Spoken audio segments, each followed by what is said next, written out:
you'll be afraid. You'll be afraid to take the trades because you've talked a good game. You've talked outwardly in the presence of others. But when it comes time to push the button, when it comes time to manage that risk, to manage your emotions, to navigate the psychological storm, that real money, real trading on the hard right edge of the chart brings with it. So it's the quiet ones.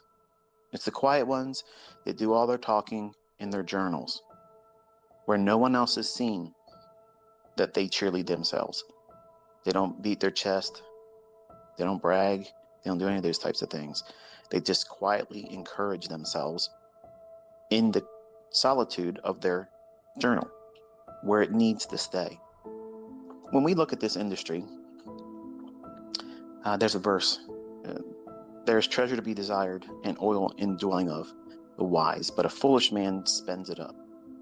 What does that mean? Well, I'll apply it to trading. Okay, it could be used in a myriad of things, but I'm going to apply that saying to what we do as traders, how we go into the world of speculation for profit, and how we many times lose sight of what it is that we're trying to do. For me, it was trying to retire early. I was wanting to retire at 40. And things change over the course of my career and how I came up, just like it's going to change for you. But it's important for you to identify what is a low-hanging fruit objective for you. Now, I'm not saying sell yourself short in terms of your life, what would be viewed as successful or not successful. But unfortunately, social media, Instagram, YouTube, the influencers' effect on individuals. And I would have been very easily wrapped up in all this stuff too. If I could go back in time and think about how I felt, this insatiable need to feel like I was worth something beyond the normal. I wanted to be outside the range of like everybody else. Not because I wanted to be better than everybody else, but because I wanted to feel significant, because I didn't grow up with parents that had any love towards me. So I got my love and nurturing from my grandparents. So I had a chip on my shoulder. So I was using the market as a way of proving myself worth to me and everyone else around me. That was the wrong approach to going into trading. I wanted to win back my ex-wife. I wanted to do things to have other people look at me and want to be me. I wanted to be that person. And if we had social media back in my time, if it happened to be like it is today, where we have Instagram and Facebook and Twitter and all these things that are available to distract us and fill our minds up with foolishness and self-worship and idol worship of other people. That's why I don't like it when you guys call me things like a king or a goat and stuff like that. I don't like that. But I would have been wrapped up in that stuff in 1992 when I first started, if it was available. And I would have fallen victim to it. And who knows what kind of egomaniac I really would have been. But the idea of knowing why you're going into this, what's the purpose? What's the reason why you're doing it? It's for the betterment of yourself, yes, but there has to be something beyond that. Okay, when you lay up treasure for yourself here in this world, you're thinking, well, I want to have a nice life. I want to live a nice, successful life where I can do whatever I want to do whenever I want to do it. And I kind of promote that mindset. I want everyone to have that, yes, but there's got to be something more to it than that. And for me, when I started doing things for people outside of myself, and the things that brought a greater sense of respect for risk, the idea of taking on new risks was a little bit more challenging when I became a father. Because prior to that, I was a cowboy. It was nothing for me to go in there and risk 50% of my account on trades that I had no business being in, when I didn't even know how to trade. But when I had my son, Cody, putting aside all the drama that came with how I became a father, that changed a lot of things for me. It changed the way I viewed risk. I looked at things differently. And I thought to myself, when I take on risk, when I try to do something to increase myself, am I exposing him to more risk? Am I incurring more risk or potential of losing whatever I've gained in hopes of becoming better in the view of other people outside myself or him? So becoming a father for me helped me mature in a way that I would have not probably been successful at had I not become a father. So in short and in more specific terms, when I look at taking on risk and I placed my son in the middle of the conversation, will this next transaction make it easier for me to be a father for him, or will it be harder for me to be a father to him? And for some of you that don't have children, what that means is if I lose money, it doesn't take food from his mouth. It doesn't keep him in a position of being unclothed.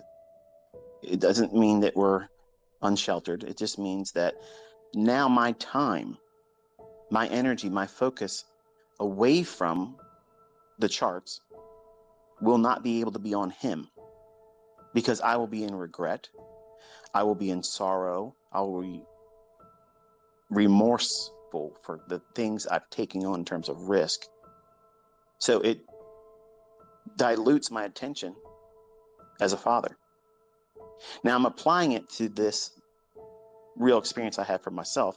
For those of you that are listening that don't have children, you don't have anything that is dependent on you. It's just you. You're a young person, and you're living a life that's free of all that. In many ways, I envy that, because there's a lot of emotional turmoil that come with managing children, even adult children that don't want to listen. And you have to find that reason to not just, I'm willing to take the risk because if I lose, I'm still young enough I can make it back.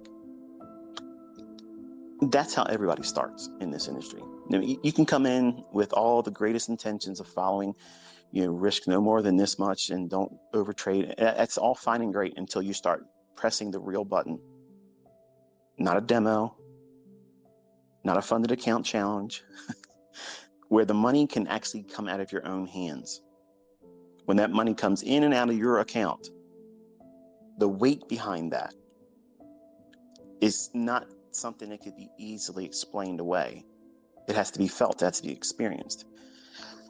And the worst thing that can happen is you get lucky in the beginning, because you think you're laying up treasure for yourself, and it becomes so easy to think that it's always going to be easy for you.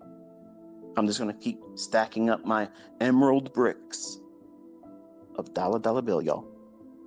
Pick out my next thing I want to spend money on.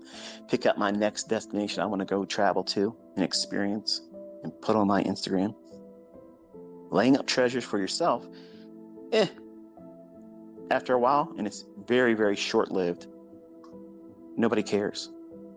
At some point, no matter how profitable you are, at some point you're going to reach that level where, yeah, I make money. Yeah, I'm doing well, but how many cars can I buy? And how many new things do I have to buy to keep people interested in me? And then you discover what I discovered in my 20s, that nobody really cares. They don't really care about you when you do that. They're living vicariously through your decisions and what you show. And they think to themselves, because they're spending time chasing and pursuing you because you're doing that, their concern is not about you.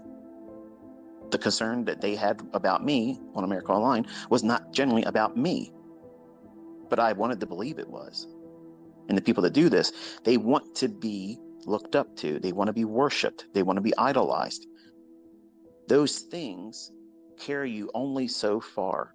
And at some point, no matter how good you are, it stops satisfying.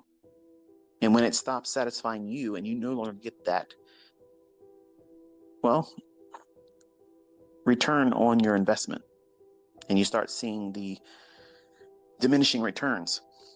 No matter what you do, and no matter what you try to do over the top, spending money, showing this and showing that, it won't bring you any satisfaction. It won't really entice any of your followers or people that look up to you, and you'll become bored in their eyes, or boring rather, and you will become bored by what it is that you're doing. And the long and short of it is that's all the wrong things. You're laying up treasures for yourself here.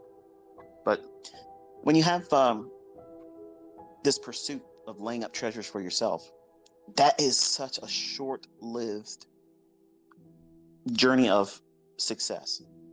Because at some point, there's just simply nothing else to do. And that's an unfortunate state of mind to be in, because I found myself that way in my 20s. And while it's easy for me to go out there and show that I have lots of money and I can earn lots of money and I can create new business ventures and partnerships and do all kinds of things, open up new mentorships, and I'm not doing it. I told you I wasn't. My pursuits, my why I'm doing anything going forward is for the treasures I'm laying up for my family. I want to create memories for them. I want to create memories for myself.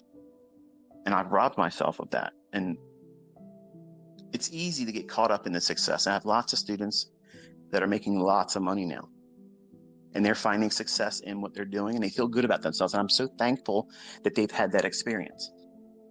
But I don't want you to think that that's all there is to it. Because at some point, if you don't have a child now, you might become a parent later on. And then all of a sudden, you're going to have a greater sense of respect for risk.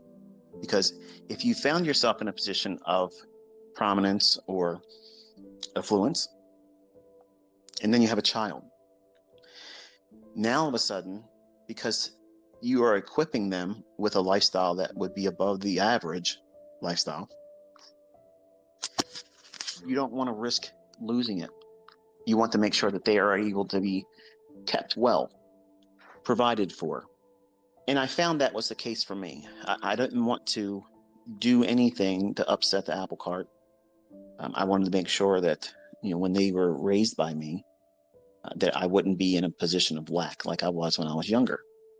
I know what it felt like to be sleeping in a car with a 1-year-old or less than a 1-year-old. I know what it's like to be homeless. I know what it's like to have no roof over your head, no money in the bank.